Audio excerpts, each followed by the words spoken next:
शिष्यों ने कहा जल्दी करो देवी, जो सुनाना है सुना दो। एक वाक्य मीरा ने कहा, गोसाई जी महाराज, मैं तो आज तक संत महात्माओं के निकट बैठ बैठकर लोक लाज खो खो करके यही सुनी है, संतन ठीक बैठ बैठ लोक लाज खोई, मेरे तो गिरधर गोपाल दूसरों न कोई। ये गिरधर गोपाल के अलावा संसार में और कौन सा पुरुष जन्म ले लिया? गोसाई जी, क्या कृष्ण के अलावा भी कोई जगत में पुरुष है क्या? जीव गोस्वामी की आंखें खुल गई। इतना कह के बाण की तरह मीरा लौटी, शीघ्र ही अपने बग्घी पर टमटम पर बैठी और बैठ करके तेजी से निकलने लगी। जीव गोस्वामी की आंखें खुल गई। मीरा मिहिरा पुकारते हुए चिल्लाने लगे, मीरा तू कहां गई, कहां गई? जो अब तक पर्दे के पीछे स्त्री मात को जो दर्शन नहीं देना चाहते थे, आज वही मीरा के लिए आकुल और व्याकुल पीछे पीछे दौड़ रहे हैं। मीरा के कानों तक आवाज गई, लगता है गोसाई जी की आवाज है, ये किसी भक्त की आवाज है। बग्घी रुक गई, कौन आ रहा है जरा देखो तो सही।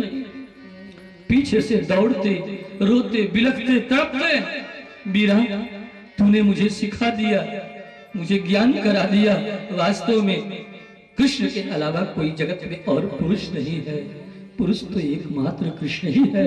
हम सब जीव स्त्री हैं, हमारा पुरुषत्व मिथ्या है, भ्रामक है।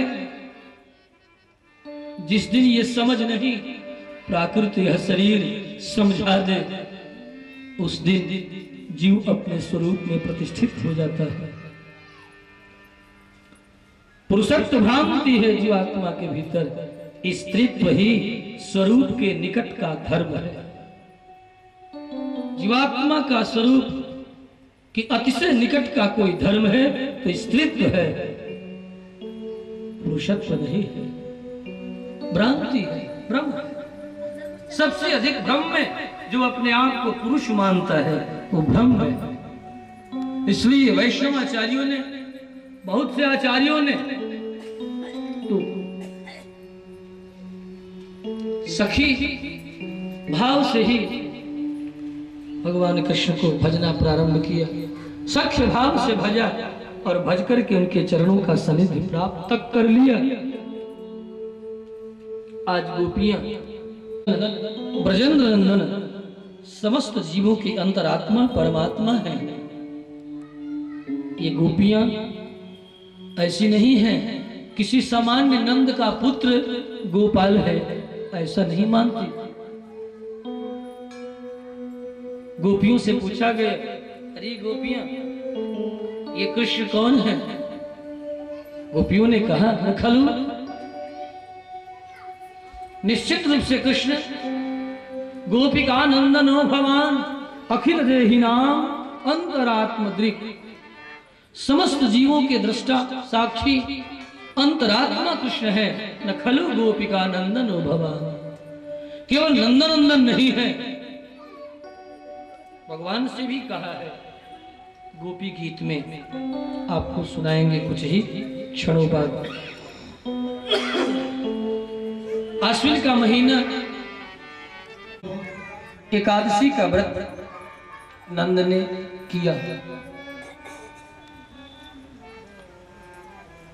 एकादश्याम निराहारः समभ्यर्च्य जनार्दनम स्नातुम नंदस्त कालिंद्याम द्वादश्याम जलमाभिषत। और द्वादशी के दिन, द्वादशी की रात्रि, द्वादशी प्रविष्ट कर गई है। चंदनी छिटकने के कारण नंद जी पहचान न सके कि प्रातः हुआ या अर्धरात्रि है।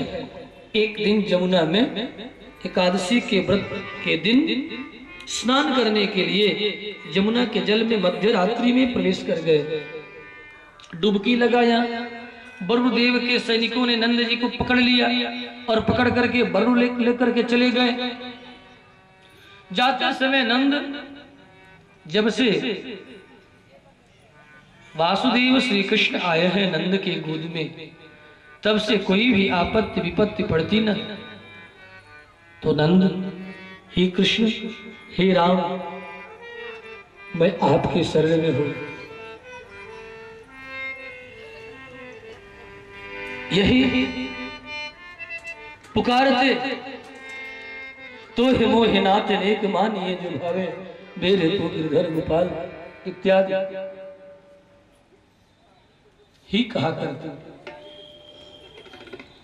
हे कृष्ण, अब मैं आपके शरण में हूं, हे राम मेरी रक्षा करो।